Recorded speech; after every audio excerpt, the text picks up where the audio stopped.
But now he's clear ahead, so he hasn't got room to attack. Remember what the definition of room to mark. If you're over that, you've got room to attack. He slows right down at this stage. Now he gets an overlap there, and you've got to be a bit careful going around. But I think the point you made is they're coming in like this, perhaps like that. They've reached the zone. There's no overlap. Now they're coming in. He hasn't got room to attack. If he now attacks, bang, well not bang, protest, and penalty on him. Yeah. So what's the defence? What must Blue do? Well, what Blue must do is stuff the boat up to wind. All right. And as long as he doesn't go past head of him, he's not attacking. He's just luffing. He's got luffing rights. He can luff. He was clear ahead. He's clear astern. He's got to keep clear. And he's got to stuff it up there, and certainly they'll carry their way, I'm sure, dead easy, until he can tack without interfering with him. Now, again, one I had again the illusion was the guy still doesn't believe me. As he stuffed it up in the wind, and you can see at this point, if he continues to tack, yellow will go underneath him, yeah? If as he continues to tack, now yellow luffs like buggery, penalty on yellow. Assuming he gets too close or there's a collision. Because, yet again, he's not giving room to keep clear. Yeah? So, the defence is you stuff it up in the wind, and really, when the transom is opposite the buoy, you should be able to go around. Unless you've got a hell of a overhang counter, which it doesn't even have a view. And the attack here is you must hold your course around the mark. And if on holding your course, that means you have to duck to avoid penalty him. But once you luff, once you change course, yellow will never get a penalty on blue. The umpire will be looking there for him holding his course. He'll be saying holding or changing. Okay? Is that all right? Thank you for that. You'll agree with that one. I've got that one. Okay. Right. Let's cover this mark, which is quite interesting, I think. Again, it's all fairly obvious in some ways. You get to the zone. So we pretend the squares are zones. Let's pretend the squares are zones. So here we are. What have we got? We've got to the zone. On this reach, if you go to windward, you're going to be taken off. So you never go to windward. On this reach, you try and get to leeward. Difficult, of course, with wind shadow. But once he goes up, he'll just take him up, and the thought is then that blue ones might come through. So once he tries everything, he'll just take him up. And of course, he can take him up into wind. No, he mustn't attack. Anyway, so that's fairly obvious. But you never try and attack. Never attack someone from windward, unless if you're like that and you've got that. If you do that and he does that, then perhaps your man will get through. So it depends on the tactical situation. Yeah. Depends on the tactical situation or the boats of the other boats. But very dangerous trying to take anybody windward. In a fleet race, well, they're not going to luff you to hell because they'll lose places behind, probably. But a team race, beware.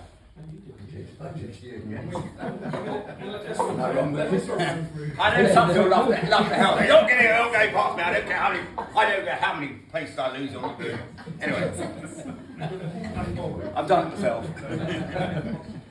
Okay, so where are we here? So often the first guy will get in the zone. Let's make that zone. Will get in the zone and slow down. And that's if your team is not in a winning combination. And what he's trying to do is either get the other team, if you catch all three, wow, to take them up, keeping in the zone, or he wants someone to do that, in which case he'll carry on like this, and this guy, of course, has got no rights, and when you get to that situation, all he can do is jibe and go round. Then he gets rights once he's done a jibe, doesn't he? If he creates an overlap. No, we're talking about that boat. If that boat does a jibe, it starts again. Can we just leave that one? It gets very abstruse. Can we just leave? You're not going to do it with these boats. You're not going to do it with these boats. If it's the one who had rights does a jibe, if it's he jibes. I'll go through that with you afterwards if you like, but we'll be here till 4 o'clock now.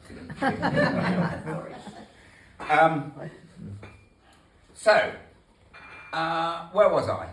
Oh, sorry, 2 lanes, isn't it? I use 3 of them. So 2 lanes. So depending on where you are, you're often fine, and the umpire will be looking for this and say, right, yellow's in a losing position, he's going to do a stop at this mark. Blue goes above, if there's another blue below, well, yellow will take that blue up enough,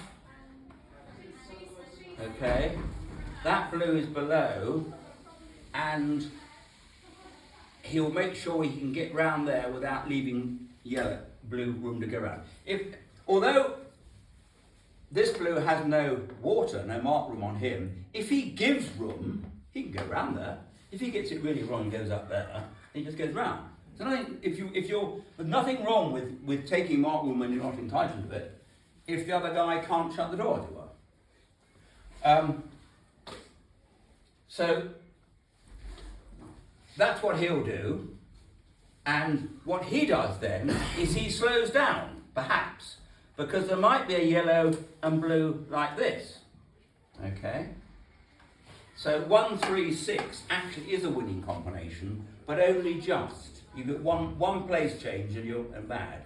So you're still watching it. So he will slow down, rather than get involved with him and having to do something silly, he will get him slow down. Hopefully this guy would have given above him and he'll take him up and he'll go through. So that's how the team works. So what you'll see on the team racing is often people going round this mark and going down there, because then they want to be able to come up. So we're talking about slightly, obviously the leg is more forward than this. Okay, you'll see people going down and coming up. So I think that's probably enough of that. Do you all see the sort of attacks and defences there? If you go above, you'll get taken up. If you take someone up, don't let the opposition through to leeward. If you were taken up and you are to leeward, then you might want to look back and try and take another of the opposition back. Is that okay? So again, why the crews all the time need to know if you're a winning combination, if it's stable. 1, 3, 6 is not a stable combination. 1, 2, 6 is. 1, 2, 3 obviously is. 1, 2, 6 is stable. But it's not a stable combination. By that I mean that it's easily chained because someone can operate on one of your boats. Is that me? No. I think that's probably all I want to cover on that one. Really, all you want to do is hike hard so you're further ahead and you don't have to worry about any of this. Say again, sorry? Really, you don't want to hike harder and not have to worry about any of this and you're far ahead. Okay. Let's look at the run then. It's no good you going fast and leaving up here. So let's look at the run, and then we might just have a look at that video, then we might just try and analyse that. So, what's the safe side of the run? I think I was on the thing there. Which side are you generally going to go? Left or right? Or that side or this side? Pull and then come into the mark. Why is that? So you come into the mark and start. Yeah, so you're coming on stop. If you go that way, and you often find the first guys going that way a bit. Can dolphins sail by the lead? Yeah. If you're sailing by the lead, unless the main is the back, you're still on the tack opposite your boom. Okay? And that's sail by the lead. I mean, I think lasers in particular, on a run, you often sail by the lead, don't you? Proper boats, yeah, proper boats. Yeah. Say again? Proper boats. Laser ones. I used to sail it. When I was young and fit and agile, many years ago. So they'll often go that way. They may come round this way. And they may come round this way. And then jibe immediately to try and take him up. Yeah. So if you're second boat or you're behind an opposition, beware. Beware. He goes round this mark. He might go over there. and you might go down here, in which case he takes you up. As long as, okay, like that. Or he might do that, and if you go there, he does that to take you up. Okay. In that case, let me just show it again. First boat does that, and you go that way. Okay? So he then jibes, and he can take you all the way to somewhere over there while the competition goes through. As soon as you see him jibe, you jibe again. Because where are we now? Port and starboard, aren't we? He's got rights, so that's the defence. And actually, you do that, and because he's done 2 jibes, perhaps you caught up a bit, he must jibe again, and if there's an overlap, you can take him up. Alright? So, as you saw in that video, lots and lots and lots of activity from the very start. Alright, jibing. Again, the thing people get wrong is, if you like, time and opportunity. Not the road, that doesn't, not exactly how it's described, but I think that's what we know what it means, don't we? So, 2 boats on port. 2 boats on port. Okay. He jibed. So, there. Who's right of way boat there? Blue. Yeah, because that's the windmill boat. Although it's a run, he's still the windmill boat. And does he have a proper course restriction? No. Depends on how he reached, how he got there. If he got there like this, win, then he has a proper course restriction. Somebody mentioned the other day, that's earlier. That's just length. They're not actually doing that. So if you're coming like this and you've got a puff or something, if you then come more than 2 lengths away and get an overlap and come in, then windward leeward, 17's on, he was keep clear. Yeah? Somebody mentioned that earlier and they asked about 2 lengths. If you're more than 2 lengths away. The other one, of course, is if you jibe. So here you are, you've come from astern, you jibe. Everyone says it's going to be 2 jibes. No, you've jibed. Right, let's Probably do better if you show it just start with driving. Yeah. Right, you come down here, you've got an overlap, you've jibed. Apart from being port and starboard, you now have no proper course restriction. But of course you can't luff him because you're on the wrong jibe. So that's why people think you've got to jibe twice. The second jibe is just so now you can operate against him. So you don't have to jibe twice. I mean, it's one jibe. The point is, an overlap starts if there's attack and a jibe. And that's when we did this one, some of you disagree with it, when remember when they went up and come like this, when there's an overlap between. So it's called an instantaneous overlap. And you'll see that in the core book. Okay, so that's the other way, jibe. It doesn't matter if you're on port and starboard. Of course, there's an offence if this guy's on. If they're coming along like this, and blue jibes, yellow knows exactly what he's going to do, so jibes himself and takes blue up. Yeah. Yeah. So again, you've got to be really quick with this because once he's jibed, and if you're going like that, you can't bear away enough to jibe. If it's a flat, if it's absolute square run, we'll pull the boom across. But then, time and opportunity, if you pull the boom across and 3 seconds later there's a bang, or it gets to 6 inches and you protest, he hasn't been given room to keep clear. So again, if you jibe on somebody, so you jibe into right of way, you've got to give him time to keep clear. Now that means you've got to jibe immediately, not 10 seconds later, within a second or 2. Or if you've got a spinning graph or something slightly different, but they're not about that. If you've got I suppose you've got a jib pulled out, but probably you don't do that during team racing. But he's got to react immediately. And the umpire will be saying, did he react immediately? And the umpire will say, reacted immediately or delayed. If he reacted immediately and there's an incident, bang, penalty on him. If he delayed, penalty on him. And by the way, I always think it's a bit unfair, if he jibed and his boom hits the shroud and the umpire thinks a seam-like jibe he could have held the boom in, penalty on him. It's a bit unfair. I mean, if it's big air and then bang, bang, bang and jibes, then you're not going to do that. But if it's light airs and you can't just jibe and hit someone's shroud on purpose. So, lots of work jibing around here, and what you're trying all the time to do is take the opposition out there. And of course, if you take the opposition out here, like this, even though they're ahead of you, you get the point where you can, if you jibe and they're either behind or at least they're outside of you, and you're going that way and you have the inside over there. So lots of work there. So, now, yeah. Just one thing. If the yellow boat was coming from behind, and Right, what tack are we on? Or jibe are we on? I don't. Doesn't matter. Yeah. So the yellow boat comes from behind, and he has no luffing rights. Yeah. But he can sail his proper course.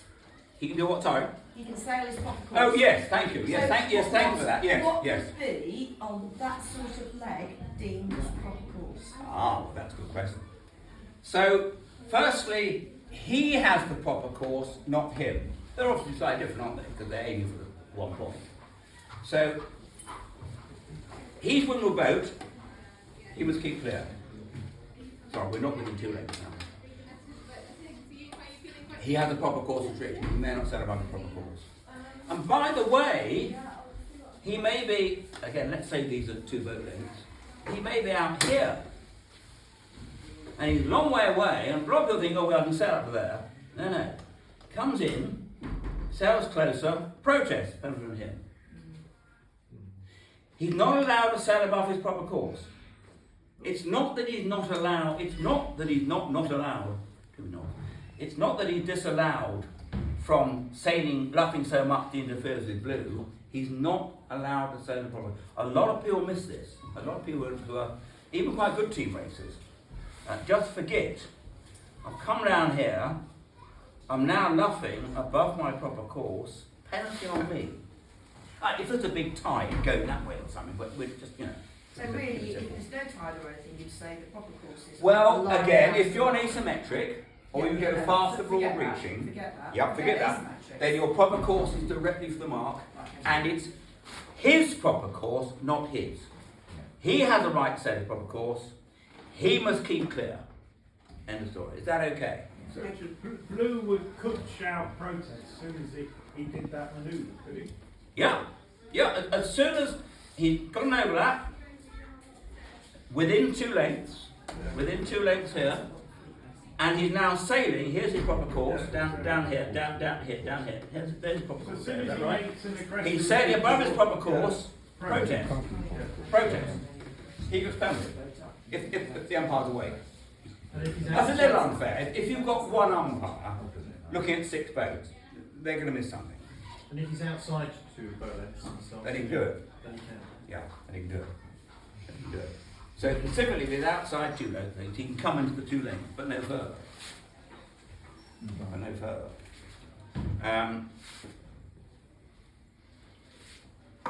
So, How does it work if a gust hits you or a big wave and it takes you off in a sort of direction where you're sort of a little bit out of control, I suppose? if the umpire thinks you are being seaman-like, that's fine. So if you're swung around by a big wave, that's all right. If the umpire thinks that's what has happened, if you're trying to swing around, if you're trying to use a big wave to swing around and owns it, then if the umpire sees that, no. The umpire will look at the helm position. If you're being swung around by a big wave and your helm is still straight, then you're doing nothing. But if you're up helm and you can see the helm where the helm is, you're trying to correct, that's fine. Some illusions, you can't see the helm, you can steer with your feet. It's quite difficult. So the umpire will do a lot of looking at the helm position, actually, on certain circumstances. All right. I don't want to get too complex, so let's just leave that. But you can see them, and we'll look at this in a minute. You can do an awful lot down there. Now, this is the one time the rule, apart from 3 length rules, often come in.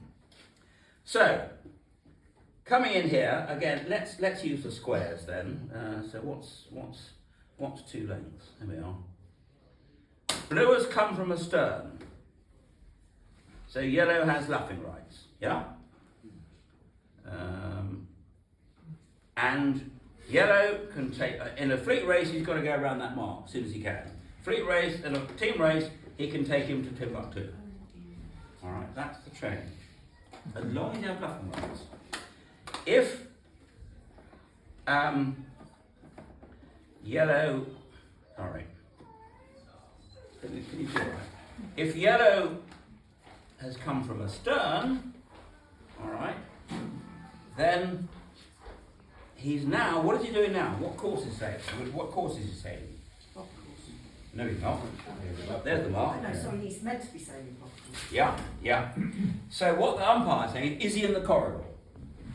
So we all like to come round here and go approach tight, approach loose and out tight, yeah? Yeah? No. The corridor is straight to the mark.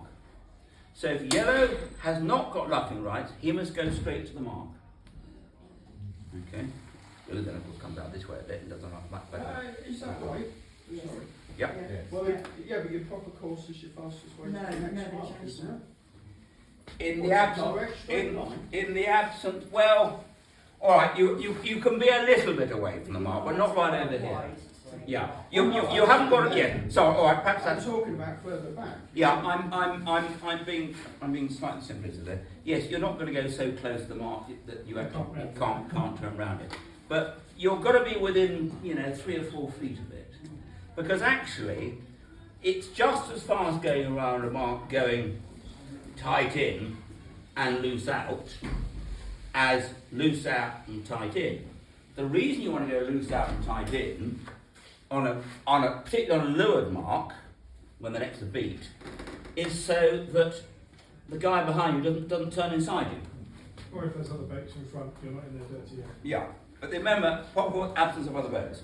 So, I'm not saying you've got to be within 3 inches of that and then do a crash jive, but you've got to be within, as I say, there is no right to go, if you haven't got luffing rights, there's no right to go in loose and out tight. You've got to sail in the corridor to the mark. Isn't there so if he's on starboard, you can? Right, once you're within the zone, port and starboard doesn't apply. But I thought there was Once you're in the zone. another rule, so if the inside boat was on starboard, if they're both on starboard, he can take a wider. Yeah, I've said that. Yeah, I've said that. That was this one here. Oh, If yellow has luffing rights, you can take him right out. yeah, Yeah. yeah, sorry. So if yellow has luffing rights, he can go where he wants and tack where he wants. So again, very dangerous for blue to go to windward at that stage. Blue will slow down. Try and hook in there, but then he'll get in the zone and then slow down and then he'll do the knackered. But what blue needs to be doing at this stage, if he's actually going fast here, is looking astern and saying, is there a yellow boat there? If so, I want to operate on that yellow boat. So if he operates on me, I'll operate on him. And so it goes back. Depending on where they all are. So what blue wants to do here is not look forward, but look back, operate on him, and get, because that's a losing combination, and get at least one of his guys back. In fact, both of those guys forward. Okay? And that's why it's not a stable combination. Where's the third yellow boat? I haven't got the yellow boat, have we? Depends what the third yellow boat is. That's why it's not a stable combination, because you've got one on one. One could operate on one. Okay? Although that's a winning combination, it's not stable. Whereas here, he can operate on him to get him through, and he can operate on him to stop him getting both of them through. You see? Okay. Is it time to show that video? Let's show that video, shall we? Can we do that? Do the experiment meeting. And what I want is a stop-start, please. I'll stop it lots and lots of times.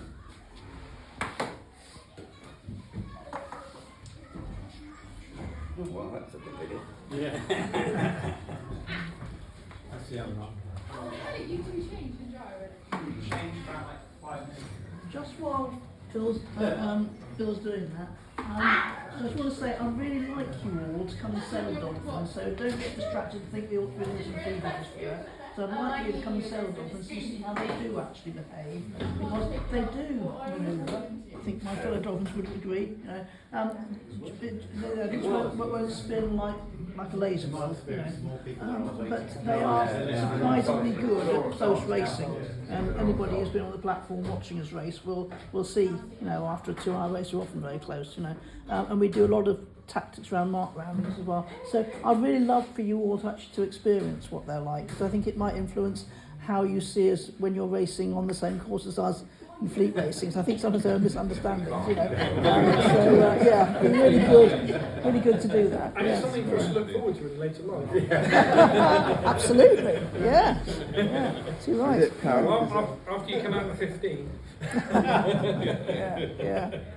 While we're doing that, any other any questions on anything so far? We've done mostly except the windward leg, which is the same as the first leg and the finish. Right. How do I stop and start? Just press that, I think. So we need to go back, don't we? Yeah. Put it on.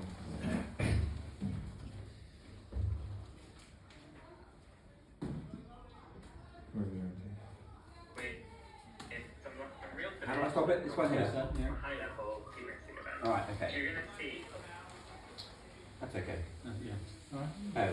one of what we become most fit in It's just about to start. There we go. Okay. So, what do we notice firstly about this? He's obviously in a different race, isn't he? So what do you notice about that to start with? Sort of All impaired. paired up. Right. So it's difficult actually to see who actually. Yeah, whites are 1-2, aren't they? Whites are 1, 2, and probably 5. That's a pretty stable combination. But a run, anything can happen. So blue is operating on this white. That blue is operating on this white, and these two are sort of just trying to catch up so they can get in the action, and that's right. So the aim of the whites is to go round to mark 1, 2, and the aim of the blues, well, they're 1, 2, and 5 is 2 place changes, isn't it? They need 2 place changes. So that's where we are. And they're all outside the zone. It looks like he has luffing rights on here, and that makes sense, wouldn't it? Because he's come from behind in the wind, because he's certainly above his proper course. It's a bit difficult to see what's what from the zone. And it looks like he's clear ahead of him. Now, let's see what I can put this about 6 times when I first saw it. Let's just see if we can get that. Okay, so what do we see here? He's luffing him to make quite sure, because they're on the inside and they might just get to the zone before them. I don't think so. And he's luffing him for the same reason, actually. But they're controlling them. They're controlling them, and I think that white one's closer. So all the time those in that white one are getting the action. It looks like that one's in the action and he's not. No, come there. Okay. Oh, bugger. Right, sorry about that. So what do we have here? We now have 2 starboard boats and 2 port boats. So these 2 are obstructions to them, and they must keep clear. So they are indeed luffing up and keeping clear. I think we'll agree with that, aren't we? At the same time, he's heading more for the mark, and he's luffed a bit, try and get him on starboard. Now, one thing we didn't cover is hunting. Actually, hunting when he's going to leeward. So no, forget about that for a moment. Anyway, what the umpires are thinking now is, port and starboard here, is if he is actually at this instant, and here's the umpires out to the side so you can see this, and there's the other umpire so they can see what's going on. if he is pointing below his stern, if blue luffs more and he has to do something else immediately to keep clear, a penalty on blue, if there's a protest. Remember, except for hitting a mark, collision between teammates, rocking, ooching, yowing, paddling, sculling and things, I rule 42, and there's something else I've forgotten, umpires don't initiate penalties. They wait for a protest, alright? So when I say penalty on, the umpire will say penalty him, but only actually flag it if there's a protest. So, don't see actually. Can I just ask on that? Say again? If you, every time you come near someone you flag it, you don't get penalised for flagging too much, do you? No. Umpires might get very fed up with you. Yeah. If you're, I mean, there's often a good time to protest where it's something for nothing, where you cannot be, where it's marginal, but you can't be disqualified, you can't read yourself. I'll try and give you some examples later. But if you're in a situation where you might just get the jibe, but you cannot be done yourself, then yeah, go for it. I'm very happy with that. But if you flag on ridiculous things, they may get a bit fed up with you. Thank you. All right. So I think probably he was heading below him. I think probably. So this time the umpire's got to say, is he holding? If he was heading below him, and they'll see that. If this guy now luffs, he'll say changing, and if there's a problem, it's against him. They're quite close. They're quite close with fireflies. Look, probably too close than you guys want to be. So that's the situation there. All right. Anything on that? And he's keeping clear, and as I say, he's now heading back towards the mark a bit. I mean, it's very good this actually. Now, we've now got a situation where there's really a 1, 3 and a 2. So he's heading down for the mark. Don't think he's in the zone. He's going, unducking his stern. It looks like he's holding his course, so that's fine. You just changed direction slightly just before you caught. Yeah, you did. Who, this guy? I believe, Did he luff or bear away? Okay, so if he bore away, I didn't see that, if he bore away and the umpire thinks that he should have done more, penalty on him.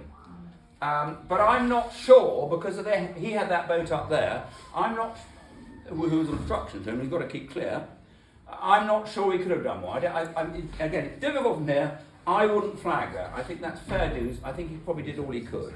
But you'll need to show, you'll need to be in the right position really, to be absolutely certain about that. So he's going under his stern, and have we changed positions? Well, yes, we have. We've now got white, blue. So they've made one position up already. But now there's white on starboard coming down as well. So But now, yeah. Well, let's see what happens because it gets really complex in a minute. And this, I mean, if a single umpire will be very lucky, very experienced, or very lucky to get it right. Okay. So where are we now? I don't think he's in the zone yet, but he's not far off it. They're still overlapped, so he's still controlling him. He's still with got to keep clear. These guys are getting closer, aren't they? And he's now borne away. Your position there is to the right. Oh, what happened there? You've gone back. Have I gone back? What have I done? Oh, I must have. Oh, sorry.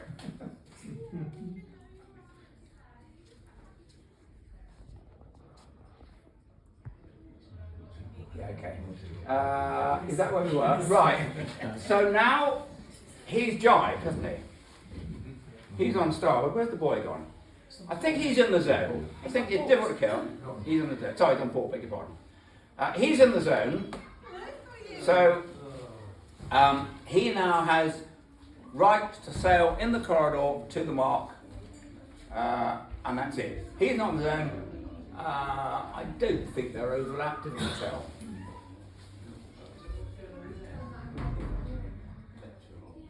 Right, now you see, he's not going for the mark, is he? He's jiving to take him out. He's in the zone, he's not in the zone. is it port or starboard? Port round. It's port round, yeah. One of these. Come on, one of those. Yeah. Good point. So he's trying to take him out. He's in the zone, he's not in the zone, none in the zone. Don't think they're over. I think nobody's overlapped over there.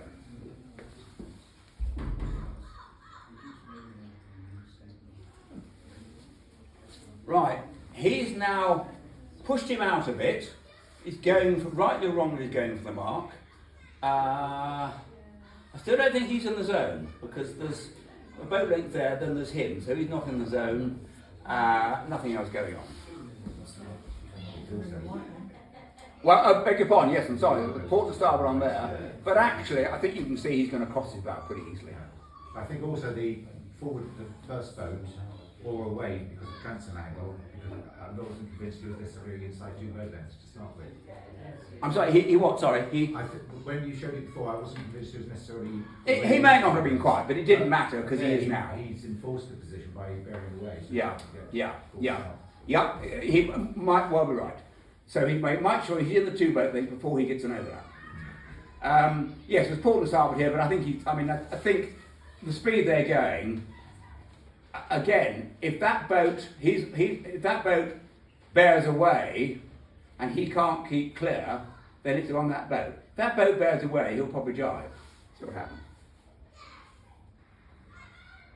But he doesn't. He does that, and he does that probably because if he bears away, he jibes.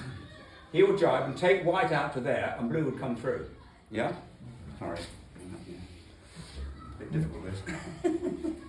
Just shout if you can't see, please. All right. So he's in the zone. He's probably in the zone, or perhaps or very close to the zone. Certainly, no overlap, and he's still behind. All right. Now, once they get in the zone, the umpire remembers what. Tries to remember what order they're in. So, he's about to round the mark clearly now. He's got an outside overlap. If he's not in the zone and he's about to jibe, he's getting in the zone very quickly. So it's 30, whatever that is, whatever that is, whatever that is, whatever that is, whatever that is. Though they're not in the zone yet, so it could change.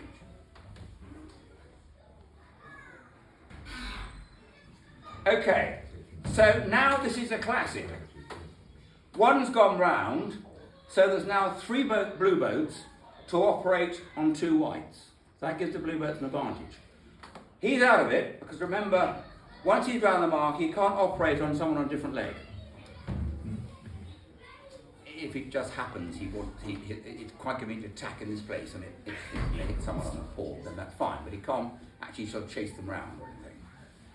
So anyway, it doesn't apply. But this is the bottom leg. I think there's a jibe marker there. So he's out of it. So it's now going. So what have we got? He's come from the stern. So he's got luffing rights on him. Those 2 are still out there. And there's one in there, isn't there? He's got luffing rights on both of them. And with blue. So that's one of his own teammates. So that guy's now going to think, I'll jibe, I'll come this way, he'll take him up, I'm going to come in, and then he'll come round, and then we're 2, 3, 6, which is still not winning combination, but it's a lot better than 1, 2.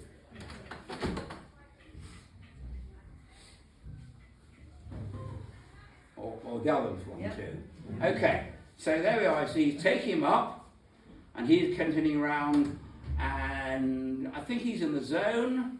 I'm not sure here's the rest of.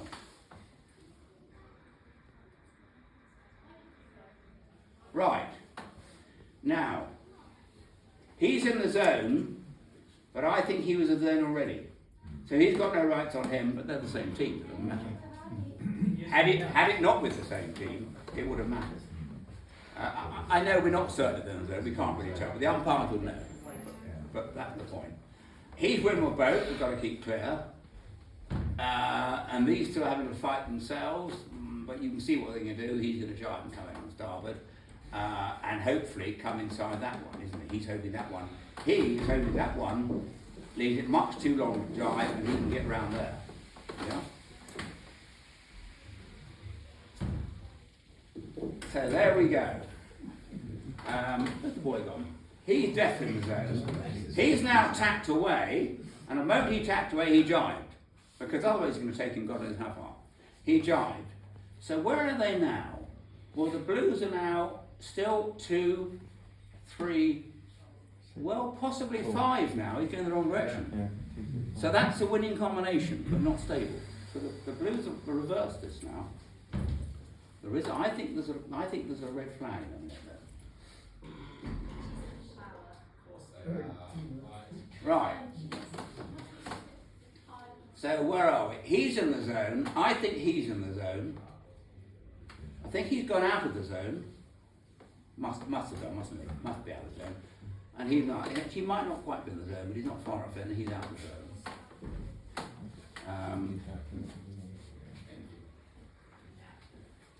Right, this is where it begins to be interesting. He's in the zone. I think he is. Getting the umpires to know, they're not. See, what I would have done being the first boat is just then, I would have tacked onto starboard, and 25 on the right there, but that keep clear, because he's on port, and he's on No, the boy's over there. To reach the boy, you can't do that. Oh, he's not going If it was the windward mark, yeah, the next mark is wind mark, I agree.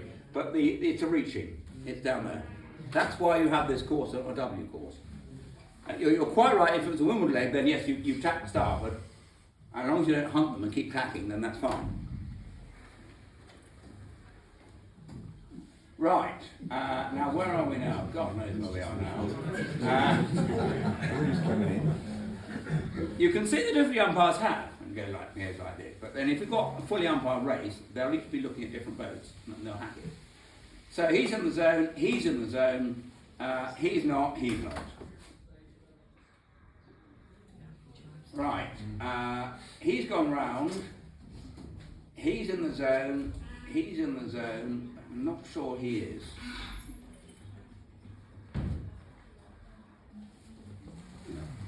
Right, so now, whether he is or not, he obviously thought he wasn't in the zone and he thought he was. So rather than going there and being taken out by him, well, by them, so rather than going there and being taken out by him, Joe, his own teammate, he's gone above.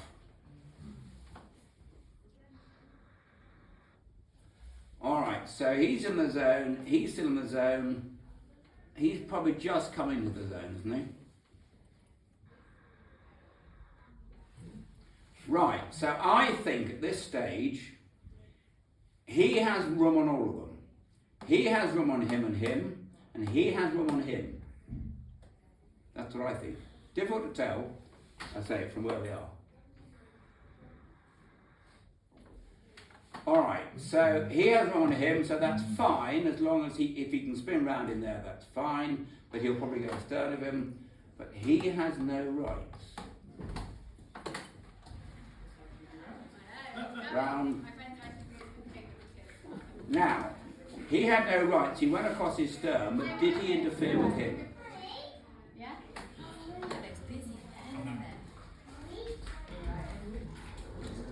So there we are. Possible red flag on him of the protest, if he interfered with this guy. Or it may be this guy. How do I go back? Back arrow, is it?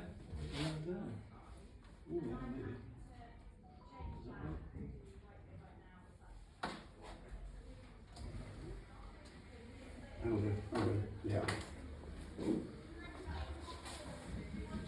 Just look where the umpire is. The umpire's here, so you can see that distance. He was in the zone.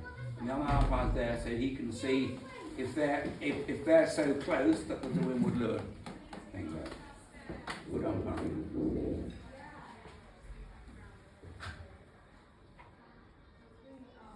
Actually, I think he's out of the zone, though. Yeah. I think he's out of the zone.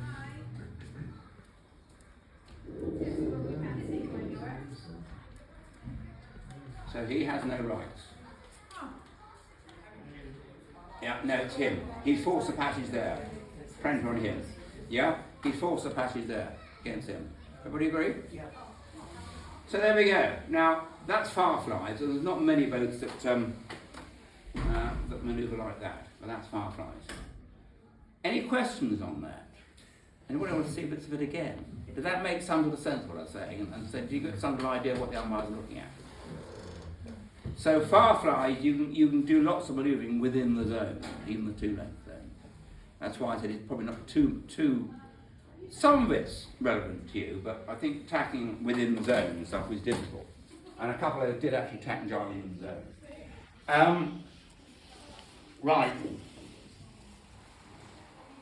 So that covers that. So having gone round here, it's just another beat, and all the same things apply as before about holding people out, and if you've got where the ley line be a luff of proper course, exactly the same.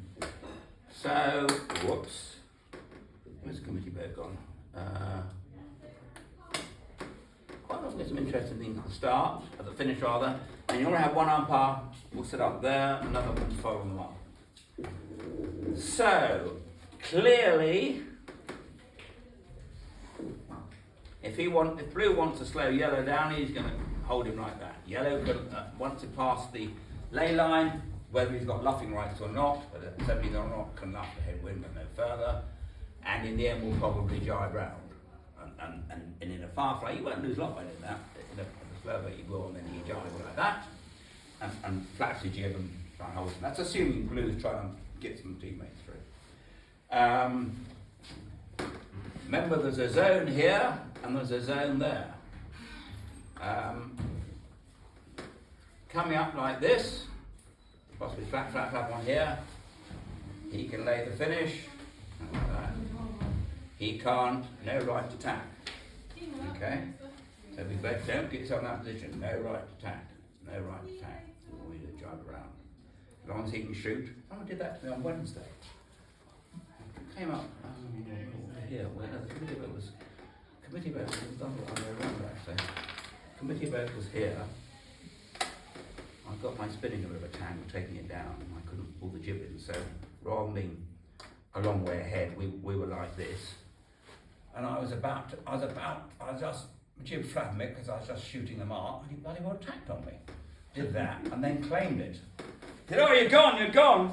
Define gone. I wasn't past head to wind. Anyway, no, I'm asking with my own. So,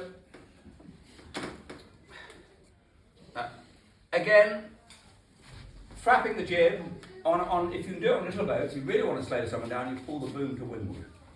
Much better than flapping the jib. If you're like that and you pull your boom to windward, you'll do much more harm to his sail than the others. Again, obviously too much wind, you can't put it in the wind. Put it in the wind will completely scoot him up. A heavy boat that carries it very careful, you do it too long and then he'll just shoot through there before you've got time to get away again, obviously. What else can happen at the finish?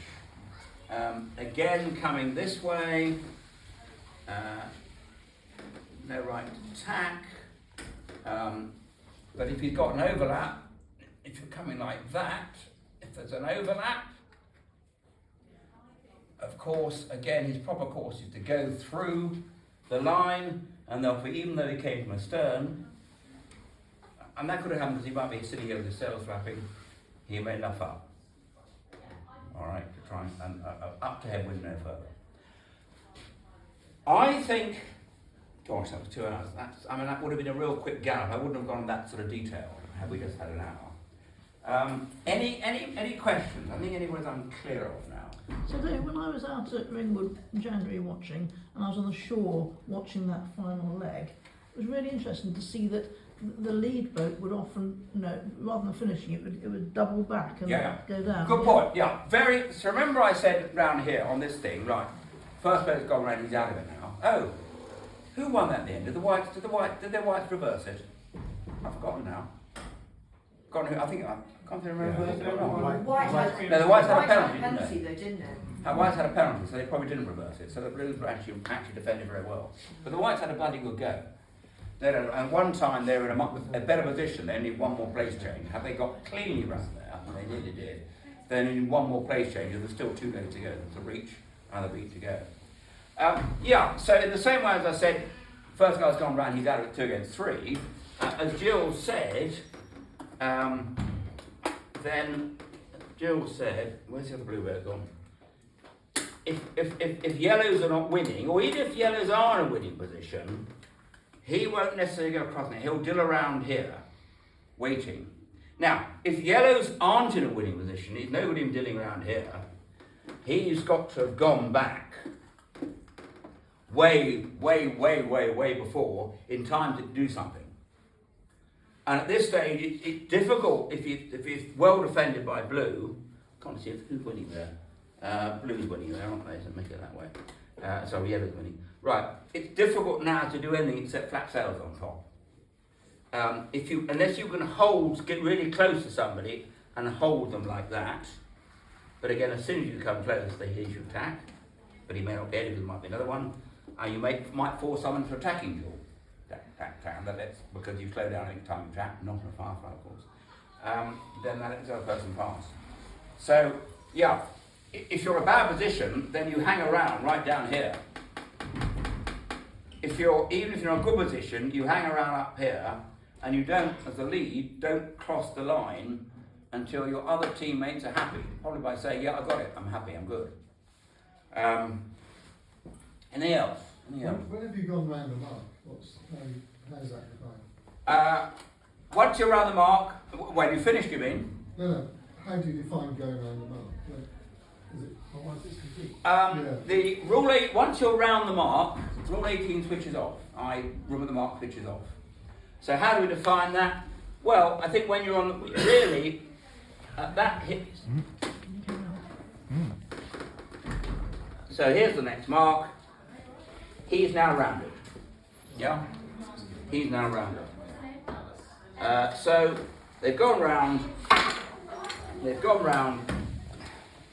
won't do this one too much boom work. Like this, yellows had an overlap. Gone round like that. At this point, they're below the course the next mark. At this point, windward leeward, he must keep clear. If blue laughs, he must keep clear. Blue can't laugh him into the mark, but it's around the mark when you can manoeuvre really. Okay, so at this point here, below the proper course, blue came from the stern. No, he hasn't. Sorry, they just jibed. They jibed, there's an overlap at the end of the jibe. So blue has nothing rights. Blue can take him up. Okay? Blue can take him up.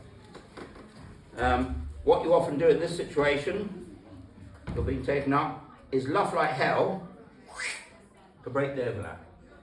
And then bear away. Now, I will shout broken there, hoping that then the umpire will hear that and see it and agree. Remember, if the umpire doesn't, if it's a momentarily like that and the umpire hasn't seen it, umpire will get us last point of certainty is overlap. Until the umpire is sure you've broken the overlap, there's still an overlap as far as he's concerned. Did that answer the question? I can't remember who answered it. Yes. Or not, yeah. Anything else, Chad? Okay, well look, come and chat to me after one. Team racing, I think, is absolutely fabulous. But it's only fabulous if you have an idea of what's going on. Otherwise, it's a complete mystery. What I say to a lot of, I do, most of the umpiring I do is booze and some schools, is if you're not sure, have a go. The only way you'll learn, if you're not sure, is putting a protest in. Or at least, and often, again, with not very good people, I'll go afterwards and say, why didn't you do that? If you protested there, you would have got a penalty out of it. I did say I'd show you some something for nothing, didn't I? Oh, Christ, I can't think of one now. So, what's a something for nothing? Well, a something for nothing is a straight port and starboard, isn't it? So here we are. Port, starboard, wait a minute. Yes, I'm looking backwards, aren't I? Okay. And he does a Hollywood duck, or perhaps he doesn't, perhaps just a small duck. Or perhaps he doesn't duck at all, but he's very, very, very, very close. There's no, unless the umpire he's got so close he's dangerous, but as long as he's just, not that close. Have a protest. You can't be found wrong because you've missed him. so it might be green on you, oh, it might be green rather, no, or it might be it's the wrong way around, isn't it? Sorry, wrong way around. Yeah, wrong way around. Thank you. I'm looking back, upside down, backwards. And there's various other somethings, but I can't remember. I think I've probably talked enough. So anyway, it's great, but if you're unsure, have a go. I mean, obviously, you do need good umpires. And what they used to do in the schools a lot was use people, some of the staff, who knew the rules to umpire, and we would do that, and one of the umpires around the illusions, and it just doesn't work. Because, as I think you've probably seen, it's a different course, starboard rounding, so you don't come across that. There's a different rule about jiving round this mark, and the rules, you use them to slow other people down, which you don't often do in fleet racing. And so you've got to know the moves and the counter moves and expect what's going to happen and get you in the right position to see what is going to happen. And in trouble is you have inexperienced team racers, they don't do it, so you're in the wrong position, they don't know what they ought to do. But it's just experience, and it's great. So guys, I'll leave you with that. Thank you for putting it. Thank you very much. Anybody's got any other questions? Feel free. David, for all that, thank you so much. I can't tell you how grateful we all are. That's for you. Oh, how very kind. And the Thank you. services are in there as well. But haven't we had a wonderful morning? I've learned such a lot. Oh, go on, be honest, guys. And unfortunately, David can't be here on the 3rd of September, which is when we're hoping to run the My racing. 7th grandchild, a bloody rabbit's my lot.